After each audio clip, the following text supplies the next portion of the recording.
today we are going to deal with the theme God's creative power at work, even in the COVID pandemic. We realize that we are living in an unprecedented time. It has affected every single person on the planet. And I think that in these situations, we tend to ask the question, what is God doing? How do we deal with this kind of challenge?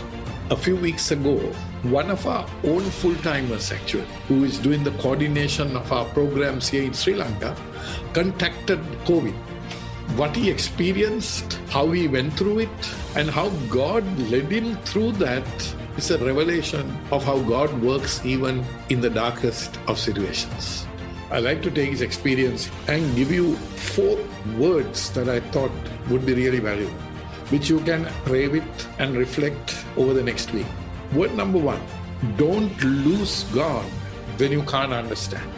He really strengthened himself in the Lord by praying, by reading the promises of God, and he would have felt, God has protected me from this disease. But then what happens is the test diagnoses that he's having COVID. God's word for that. Psalm 139 verse 8. If I go up to the heavens, you are there. If I make my bed in the depths, you are there.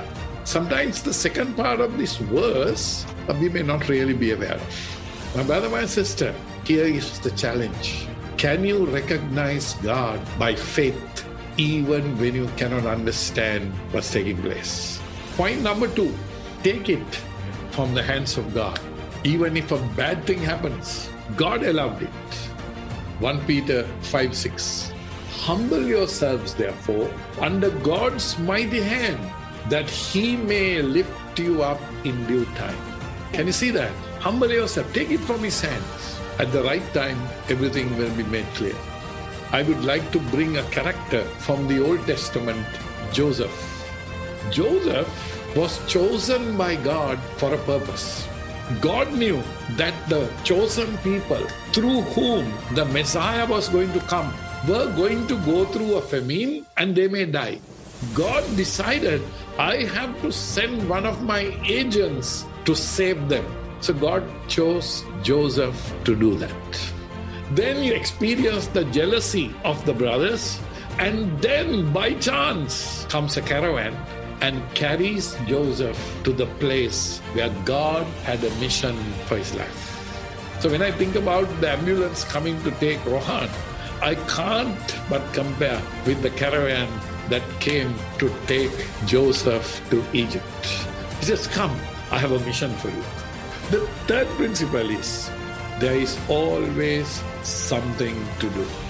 You can be put into the most difficult of situations, but if you are in the Spirit, connected to God, there is always something you can do.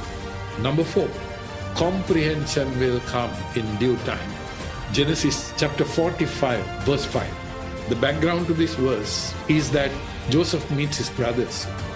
And now, do not be distressed and do not be angry with yourselves for selling me here, because it was to save lives that God sent me ahead of you. God was moving through the evil intentions of his brothers. And my brother, my sister, everything was made clear for Rohan at the right time. He was chosen, privileged to be sent by God on a mission to reach out and touch with the hands of Christ those patients who cannot be touched by anybody else. He walked through the mission. He shared the light of the Lord, grew through that experience, and came back with a blessing from the Lord.